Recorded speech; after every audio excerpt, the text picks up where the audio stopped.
There it is. Right there. I am going to turn that. That's far enough away from the door that it's not going to be in the way of anything. I'm going to turn that into a fresh air pipe for the future fireplace. And what I want to do, because it's I believe that's a 2-inch hole by the door over here, guys. I want to take my leftover ABS pipe, stick it down there. Obviously I gotta rip the foam out. That's I got in there sealing it for now. But that's about right here. But anyway, the whole point, I want to make this thing a dual purpose thing. So if I do get a wood stove, I need fresh air coming in here just to feed that.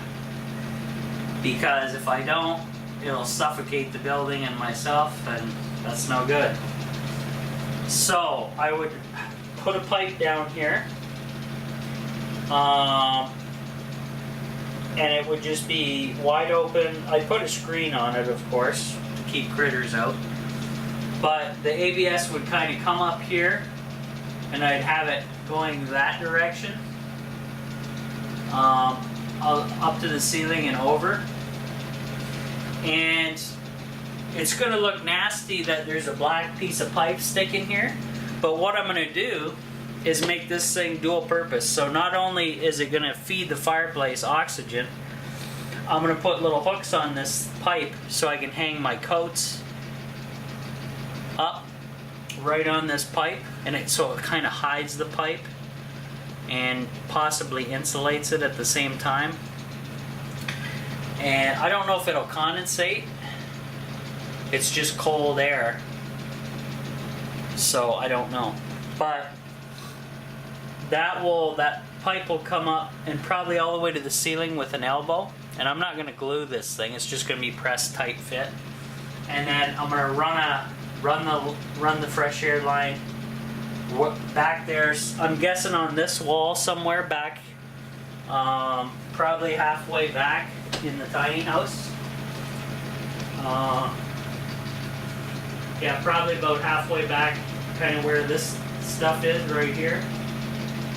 Almost basically where my light is at the top there. And have the fireplace back in the storage room. So now I'm not going to have direct heat off of it, but the storage room will be toasty, and then I'm going to get heat coming obviously this way into the bedroom area.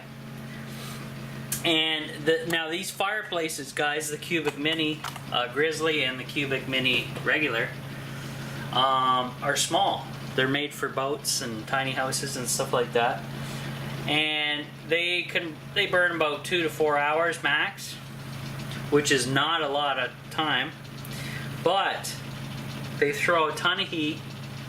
And my backup plan for that is, well, I'll stoke the fire, make a nice fire for the evening before I go to bed, and then obviously I'm going to light the pilot light on the propane fireplace, and I will, with a remote, I will set it down super low, so when the fireplace eventually, burns all its fuel out and starts cooling down, then if the tiny house gets below a certain temperature that I set the fireplace remote at, then the fireplace will come on in the middle of the night after the fireplace over there has cooled down and the tiny house is starting to cool down. This will kick in, and then when I get up in the morning, basically I won't have to worry, because this thing will have, maintain the tiny house for the remainder of the night, and I will wake up not to cold floors or anything like that, or stuff frozen. So that's the plan there. Now, obviously, want to have decent batteries in here because if I don't, it won't tell the fireplace over here to kick on, and then, you know, things might get a little cold. But I think I'd notice it. I'd probably get up and out of bed, not willingly, but have to unwillingly get up and fix the problem. Either stoke the fire back there or fix the issue with the fireplace here. I can always whip it on manual too, in case I run out of batteries, so I can manually set it up. So that is kind of the plan, guys, for what I'm thinking for fireplace in the future. So let me know what you guys think on that. That's kind of my idea on that. Tell me what you guys think. Also tell me, idea-wise, you like that location or not? I like it because the fresh air pipe, guys, is limited. That's my only fresh air hole there. Obviously I could drill more holes. That's kind of a nightmare. And I can also use that as a coat hanging rack or any other clothing and whatever. And then shoot it that away into the storage area, up out of the way, across that ceiling, and feed the fireplace. So I think that's the best spot. That way I kind of got a heat source at both ends of the tiny house. And I like it kind of cold anyway in the tiny house. I don't know about you guys. I just like the cold. I'm used to it. I'm here in Canada, so fall is my favorite time of the year. If we could have fall like all year round, that'd be awesome. But that's not gonna happen.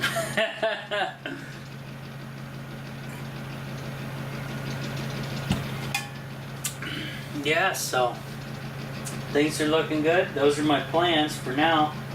I think by September we may be caught up with work, and then I can get back here more and more and more and get some more stuff done, hopefully. I knew I was never going to get these panels up behind me up on the roof this summer because, one, I don't have batteries for them, and you can't just hook solar panels up to the charge controller without batteries hooked up or stuff starts blowing up.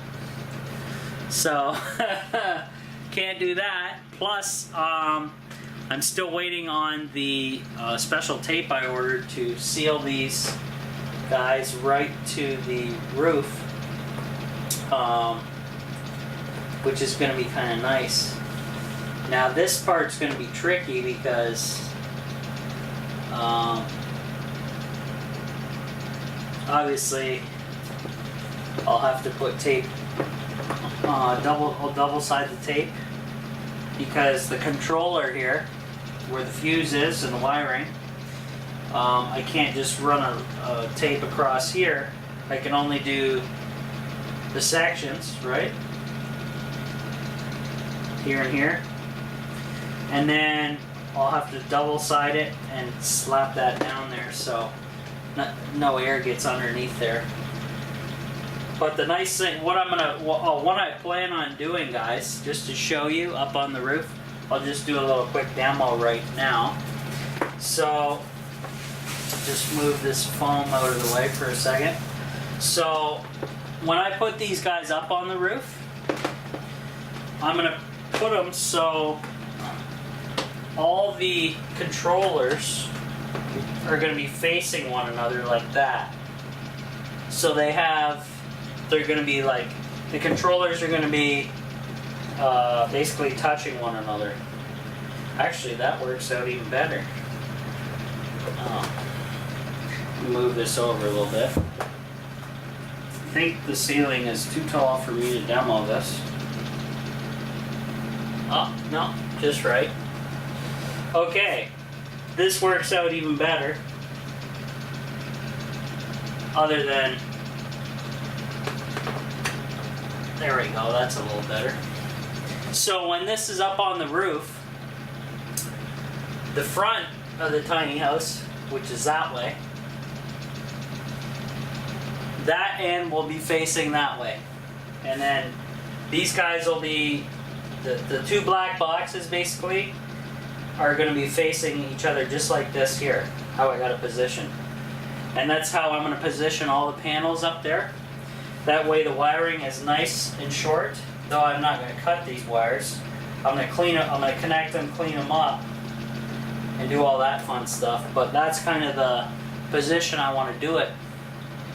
And then the benefit of that is then I can tape all the way to the units, and then I'll do the double-sided tape still under these guys, so when they pull up flush, we're not going to have issues. And then I got to do the sides and all that fun stuff. So that worked out.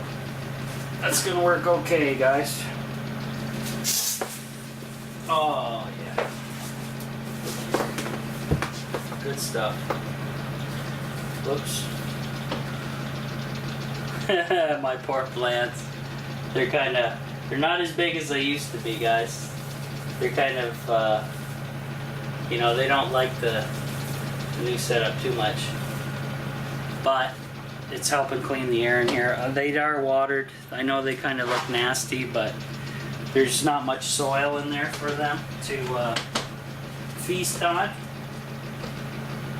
So it's kind of one of those things.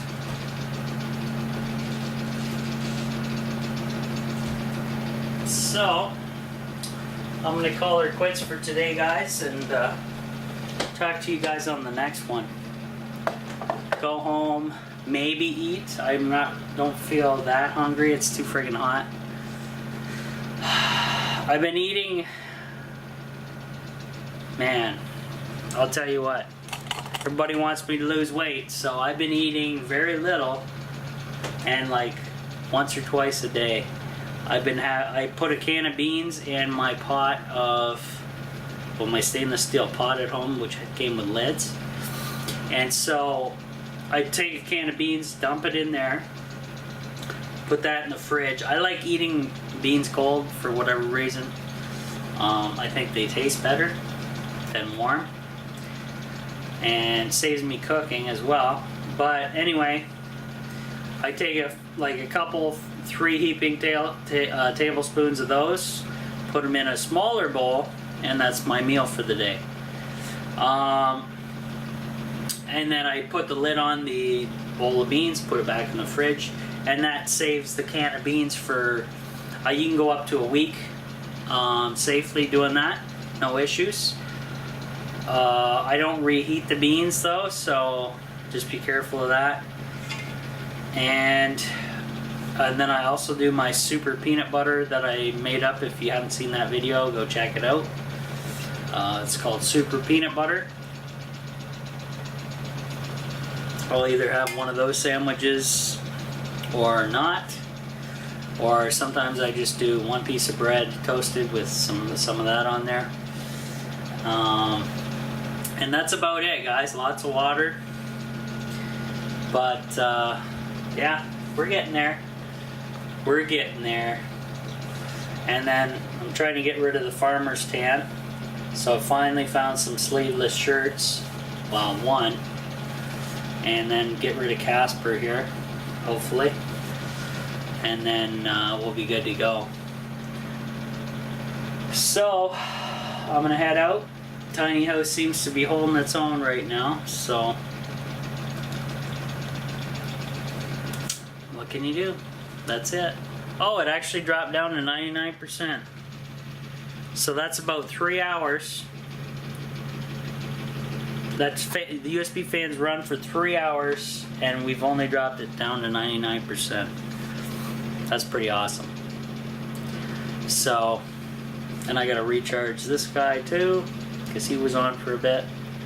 But anyway, I'm going to leave the 18650s charging. It seems safe. I've been here 3 hours. They've been on charge almost the entire time. And yeah, we'll get there. We'll slowly get there, guys, you know. His other 18650s in this flashlight he gave me as well. So, we'll figure it out. On to the next one, guys. See you next time.